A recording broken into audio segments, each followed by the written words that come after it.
Okay, I recently published a book in January, in fact, before my birthday, which was January the 9th.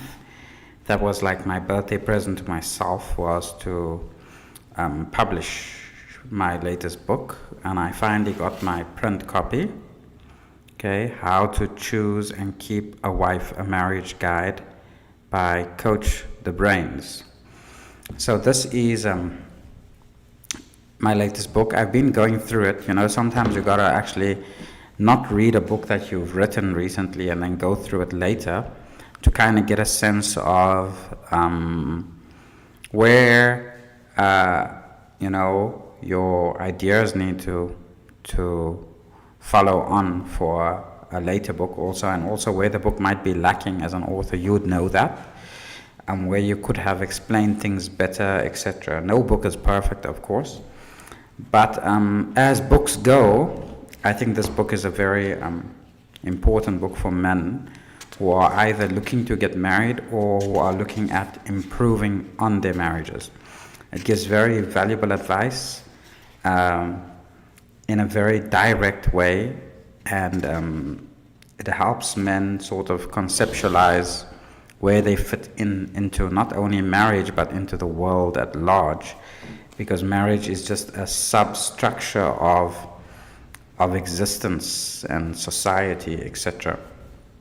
And so I just want to touch on a few things from the book to share with you guys and hopefully encourage you to get it. It's $9 actually only, and $8.99 to be exact. And it's totally worth it because guidance is really valuable.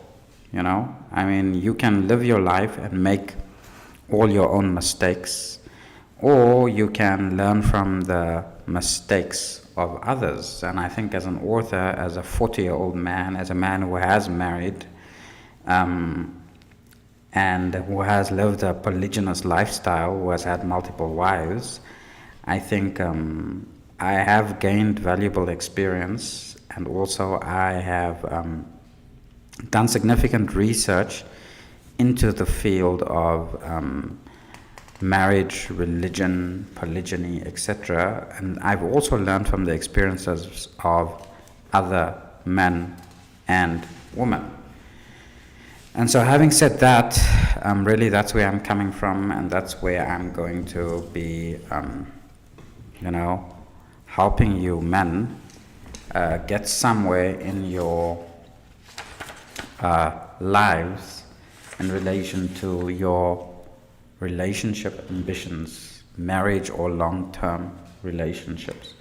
Now, first, why I say marriage or long-term relationships is because a lot of marriages are not long-term, and I believe that a marriage that is not long-term, at least more than 6 months or a year, cannot really be called a marriage, even if it met the requirements of the law. So someone legally gets married. I just saw a video where Jean-Claude Van Damme's second marriage lasted for 3 months. Okay, now that can hardly be called a marriage. Okay, he's a famous actor. In the time that he was in his youth, of course, and also religiously, society was more religious. You needed to kind of get married.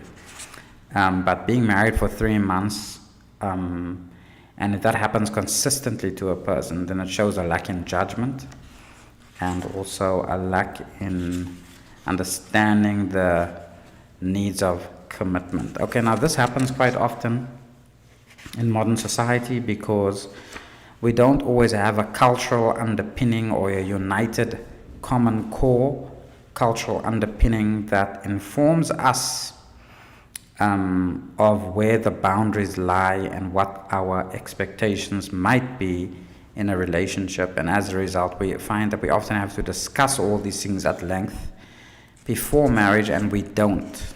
Okay, we just jump into it, and then we find ourselves in a marriage, and then we're like, oh my God, what did I get myself into? And then the first thing is you look for the door. Now, in that regard, I would say that it speaks of a lack of commitment, because if you understand that by getting married, the goal is to remain in the relationship forever, permanently, then you will use every opportunity to remain within the marriage, meaning not every opportunity to exit the marriage. You will not try to disrupt the relationship needlessly. You will not try to violate the boundaries of the relationship. You will not try to go against your married partner in matters that they have ostensibly made known that they would not be able to tolerate, etc. So these are things that all need to be discussed ahead of time. So I will just, as a teaser for this book, go to the first chapter, which is What is Marriage? Okay, this is now apart from the introduction. The first chapter is What is Marriage? Let me actually first go to the introduction. So let me show you, this is the table of contents here. Okay, let's see now. Okay, introduction, what is marriage, what is a husband, what is a wife, the incentives for a woman to be a wife, the incentives for a man to be a husband, vetting a wife, the qualities of a wife. Okay, and then we have, let me turn, these are all the topics that I discuss.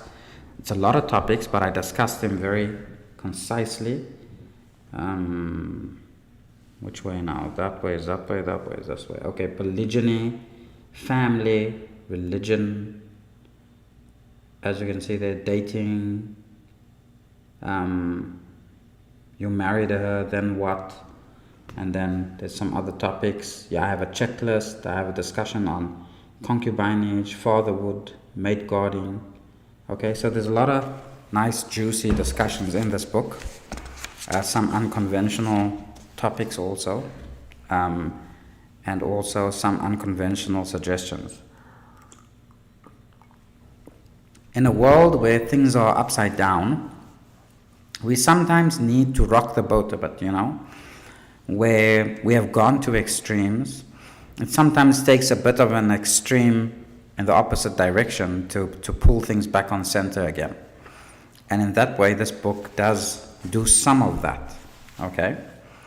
Or a lot of things, in fact, that was considered normal just 50 years ago are considered extreme today. So it shows you how far we have moved away from our common core traditions as people of traditional values, both Muslims and Christians. So let me go to the introduction, and I'll read it for you. It says, imagine a world in which people are unable to pair bond and raise children, where men and women are unable to understand each other and unable to meet each other's expectations. What type of world will we have where there are no longer men and women, and gender was really just a construct after all? We don't have to imagine anymore. We are fast approaching that world where the script is being flipped, and where women have in effect become men, and where men are becoming like women. How do we re-establish a world that looks more familiar?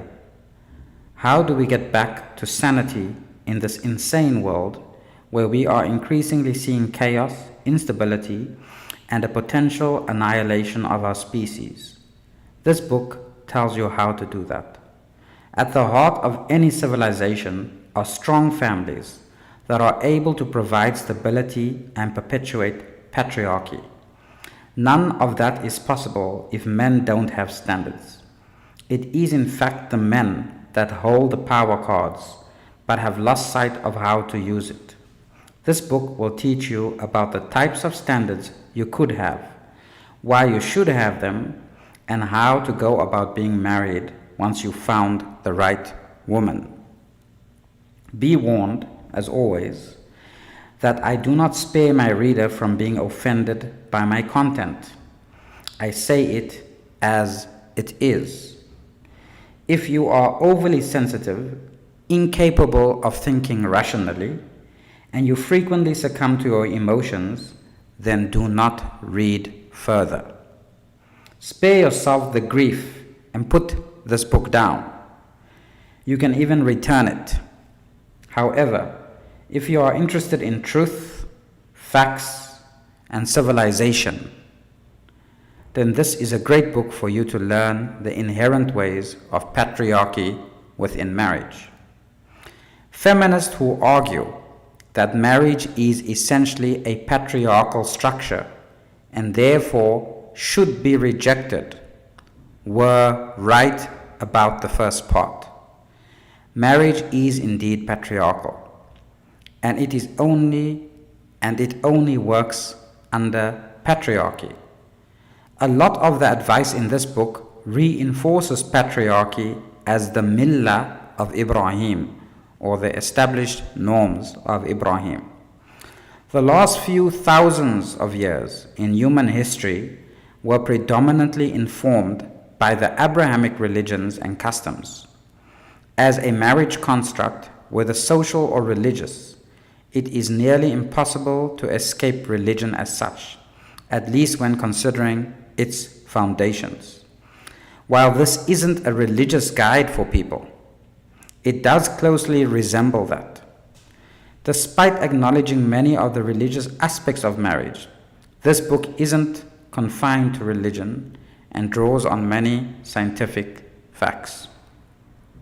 As one can expect, my book isn't squarely in line with any religious doctrine per se, even though I draw on Islamic religious sources. The rules of marriage in this book, however, is squarely mainstream when it comes to Orthodox Christianity and Islam. I acknowledge gender roles as defined through the latter religions, but I also encourage flexibility given our particular modern context. I do not condone the attitude that specifies men as breadwinners and women as homemakers as the only viable patriarchal structure for marriage. I point out that women have always worked hard in pre-modern societies alongside their husbands and towards the same goal as feeding and clothing the family. You will find in this book a checklist you can use when choosing a wife after gaining a good grounding in the theories I present here. The checklist is conclusive and, if followed, will produce accurate results. That is, if you don't mind personality clashes and see it as inconsequential. To that end, I do recommend each person assess themselves and detail their own preferences, even if the checklist checks out. I also show the importance of a man's jealousy over his woman and the importance of mate guarding. This particular subject is often frowned on because people without sufficient gender nuance usually assume that jealousy is bad. I demonstrate why jealousy is an important instinct and how it is imperative for your mate to consider your jealousy in how she behaves with strange men. Finally, I discuss concubinage in relative detail to demonstrate that both ancient and modern societies have never confined bona fide sexual relationships to marriage. If you find that after reading this book you have more questions than answers, feel free to engage me. You can find me right here on X by searching for Coach the Brains.